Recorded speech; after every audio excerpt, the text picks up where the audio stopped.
તો સમાચાર સામે આવી રહ્યા છે અમદાવાદથી। તો અમદાવાદમાં રિક્ષા ચાલકોની 24મીએ હડતાલ।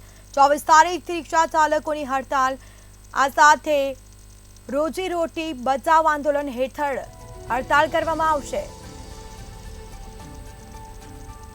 એપ્લિકેશન થકી ચાલતા ટુ વ્હીલર બંધ કરવા માટેની માંગણી કરવામાં આવી રહી છે। ઓલા, ઉબેર, રેપિડોની હેરાનગતિ બંધ કરવાની માંગણી કરવામાં આવી। નિરાકરણ નહીં આવતા અચોક્કસ મુદ્દતની હડતાલ કરવામાં આવી છે। કલેક્ટરને આવેદનપત્ર આપી યોગ્ય કાર્યવાહી કરવાની પણ માંગ કરવામાં આવી છે। તો રોજીરોટી બચાવ આંદોલન હેઠળ હડતાલ કરવામાં આવશે।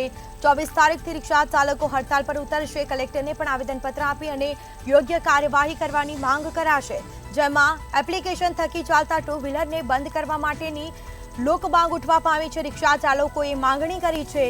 ઓલા, ઉબેર, રેપિડોની હેરાનગતિ બંધ કરવાની માંગણી કરવામાં આવી છે।